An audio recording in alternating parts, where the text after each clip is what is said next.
माननीय अध्यक्ष महोदय, प्रस्तावित संविधान संशोधन 127वें के स्थान पर 105 संविधान संशोधन विधेयक पढ़ा जाए।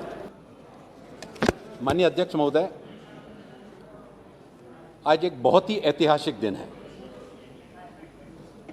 और हम ऐसे महत्वपूर्ण संशोधन विधेयक पर यहाँ पर चर्चा कर रहे हैं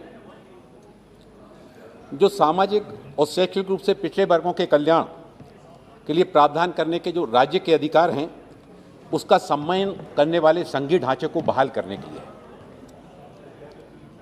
संविधान के जब पिछले बार 102वां संशोधन हुआ, उस 102वें संशोधन में राज्यों के अधिकार को जो है ना वो हटा दिया गया था और सभी राज्यों द्वारा इस बात के लिए उठाया जा रहा था। आज हमारे सम्मानीय साथीगण यहाँ पर जब हम देख रहे थे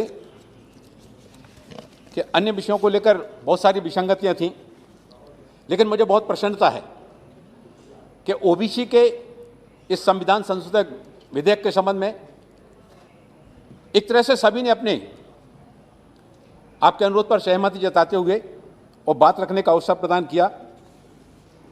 ओबीसी समुदाय की जो सामाजिक आर्थिक स्थिति में सुधार करने के लिए देश के प्रधानमंत्री आदरणीय नरेंद्र मोदी जी की प्रतिबद्धता सारे देश के सामने स्पष्ट है।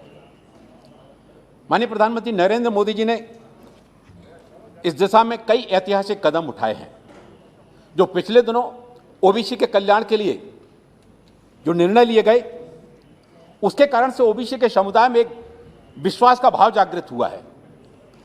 ओबीसी की जो केंद्रीय सूची का दर्जा बढ़ाकर सूची को संवैधानिक दर्जा देने का काम आदरणीय प्रधानमंत्री नरेंद्र मोदी जी की सरकार के द्वारा किया गया। इस ओबीसी की केंद्रीय सूची में परिवर्तन करने के लिए संसद को शक्ति प्रदान की गई। संविधान संशोधन अधिनियम 2018 ने राष्ट्रीय पिछड़ा वर्ग आयोग एनसीबीसी को संवैधानिक दर्जा दिया। इसके साथ ही साथ एनसीबीसी को ओबीसी के लिए बनाई गई विभिन्न कल्याणकारी योजनाओं के कार्यान्वयन के संबंध में भी शिकायतों की जांच करने की शक्ति प्रदान की गई। अभी पिछले दिनों जो निर्णय हुआ जिसमें मेडिकल कॉलेज, डेंटल कॉलेज, इसके अखिल भारतीय कोटे में ओबीसी के लिए 27% आरक्षण प्रदान किया गया और इससे प्रत्येक वर्ष मेडिकल कॉलेजों में ओबीसी के छात्रों को लगभग 4000 अतिरिक्त सीटें उपलब्ध होंगी। संविधान का 105वां संशोधन विधेयक 2021 को प्रस्तुत करने के लिए आज का अनुमोदन इन्हीं प्रयासों के क्रम में है। यह संशोधन ओबीसी की अपनी राज्य सूची को बनाए रखने के लिए राज्य सरकारों को शक्ति बहाल करने के लिए संशोधन आवश्यक है, जिसे संविधान 102वां संशोधन अधिनियम की व्याख्या करते समय सर्वोच्च न्यायालय के द्वारा हटा दिया गया था। यह संविधान कई महत्वपूर्ण कारणों से महत्वपूर्ण है। यदि राज्य की सूची को समाप्त कर दिया जाता तो लगभग 671 ओबीसी समुदाय जो राज्य सूची में शामिल हैं उनको शैक्षणिक संस्थानों और नियुक्तियों में आरक्षण का लाभ नहीं मिलेगा। इससे कुल ओबीसी समुदायों के लगभग 5वें हिस्से यानी कि 1/5 भाग पर प्रतिकूल प्रभाव पड़ता। सामाजिक और शैक्षणिक दृष्टि से पिछड़े वर्गों के कल्याण के प्रावधान करने के लिए राज्य के अधिकार का सम्मान करने वाले संघीय ढांचे को बहाल किया जा सकेगा। संविधान 102 संशोधन अधिनियम पारित करते समय सरकार ने सदन के पटल पर स्पष्ट किया था कि यह संशोधन राज्य सूचियों को बनाए रखने की राज्य की शक्तियों को समाप्त नहीं करेगा। यह संशोधन सुनिश्चित करेगा कि इस विधायी मंशा की व्याख्या करने में कोई अस्पष्टता नहीं है। यह संशोधन राज्यों को उनकी सामाजिक आर्थिक आवश्यकताओं को राज्य अथवा क्षेत्र के संबंध में विशेष रूप से है उसके पर कार्रवाई करने का अवसर प्रदान करेगा। संविधान 105वां संशोधन विधेयक अनुच्छेद 342A खंड 1 और 2 को संशोधित करेगा और राज्यों को अपनी राज्य सूची बनाए रखने के लिए विशेष रूप से अधिकृत करने वाला एक नया खंड 342A3 प्रस्तुत करेगा। इसके अतिरिक्त अनुच्छेद 366, 26C और 338B(9) में एक परिणामी संशोधन होगा। संशोधन में जो निम्न संशोधन प्रस्ताव है संविधान में, इसमें अनुच्छेद 342A के खंड 1 में केंद्रीय सूची शब्द को यह स्पष्ट करने के लिए जोड़ा जाएगा कि प्रावधान केवल ओबीसी की केंद्रीय सूची के लिए ही है।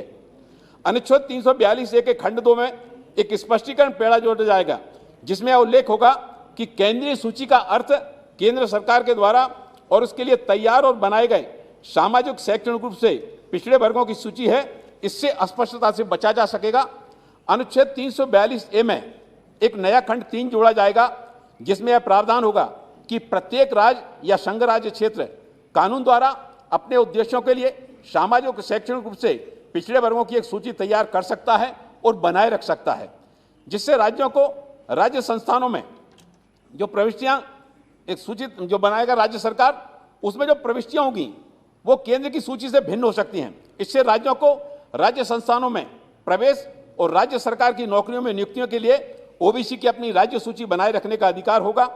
अनुच्छेद 366(26)(c) में संशोधन करके कहा जाएगा कि ओबीसी की केंद्रीय और राज्य सूचियां केंद्र सरकार अथवा राज्य संघ क्षेत्र जैसा भी हो मामलों के उद्देश्यों के लिए है। राज्य की ओबीसी की सूचियों पर निर्णय लेने के लिए राज्य सरकारों को सशक्त बनाने हेतु राज्य पिछड़ा वर्ग आयोग के साथ में जो अनिवार्य परामर्श की शर्त थी उस शर्त को समाप्त कर दिया जाएगा। संशोधन विधेयक इस देश के संघीय ढांचे की रक्षा करने में एक लंबा सफर तय कर सकेगा। राज्यों को ओबीसी की राज्य सूची पर अपने निर्णय लेने के लिए सशक्त करेगा। इसके अलावा यह पूरे देश में ओबीसी की आबादी के लिए शिक्षा और नियुक्तियों में दी गई रियायतों के सुचारू कार्यान्वयन को सुनिश्चित करेगा। इसी के साथ अध्यक्ष महोदय, मैं प्रस्ताव करता हूं कि संविधान संशोधन विधेयक पर माननीय सदस्यगण अपने विचार प्रस्तुत करें और साथ ही साथ इसको पारित कराने में भी अपना सहयोग दें।